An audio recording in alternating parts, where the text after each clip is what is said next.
আসসালামু আলাইকুম। তো বন্ধু, আজকে আমার বন্ধু আপনার নির্বাচনের দিন ভোট দিছে। সো বন্ধু, কাকে ভোট দিছো তুমি? না, নির্বাচনে কাকে ভোট দিয়েছি এটা আসলে প্রশ্ন করাটা একদম নেহাত আহ, অনুচিত। ভোট দিয়েছি আলহামদুলিল্লাহ। আহ, গণতন্ত্রের বাংলাদেশ একটা গণতান্ত্রিক রাষ্ট্র, আর গণতান্ত্রিক রাষ্ট্রের প্রত্যেকটা নাগরিকের ভোটাধিকার রয়েছে।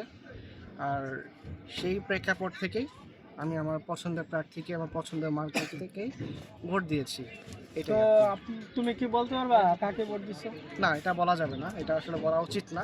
আমি বলতে কি, এটা কেউরই বলা উচিত না, প্রকাশ করা উচিত না।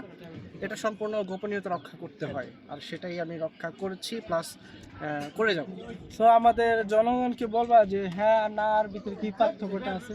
আসলে হ্যাঁ নার মধ্যে পার্থক্য বলতে, হ্যাঁ বলতে বোঝায় যে 24শে যারা জুলাই আন্দোলন করেছে তাদের তাদের সপক্ষে, কিন্তু এর মধ্যে কিন্তু আবার 1971 সালে যে মহান মুক্তিযুদ্ধ হয়েছে সেটার পক্ষপাতিত্ব কিন্তু এখানে উল্লেখ করা হয়নি।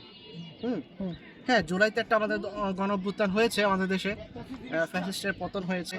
ঠিক তদ্রূপ 1971 সালেও কিন্তু 9 মাস রক্তক্ষয়ী যুদ্ধের মাধ্যমে আমাদের স্বাধীন সার্বভৌমত্ব তথাপি স্বাধীন বাংলাদেশটিকে আমরা পেয়েছি। হুম। সেটাকে আমাদের ভুলে গেলেও চলবে না। হুম। হ্যাঁ, তো ওই হ্যাঁ না নিয়ে আমার কোনো মন্তব্য নেই অ্যাকচুয়ালি। আমি হ্যাঁ না নিয়ে কোনো আসলে মন্তব্য করতে চাচ্ছি না। তো বন্ধু, তুমি যাকে ভোট দিছো সে কি পাস হবে? ইনশাল্লাহ আশাবাদী। যাক, ইনশাল্লাহ। সে তো জয়লাভ করুক, সে বিপুল ভোটে জয়লাভ করুক, আমি এটাই চাই। হুম। আর ইনশাল্লাহ।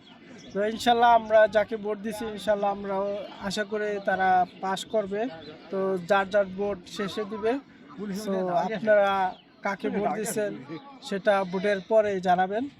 তো ভালো থাকবেন, সুস্থ থাকবেন। আল্লাহ হাফিজ। ঠিক আছে।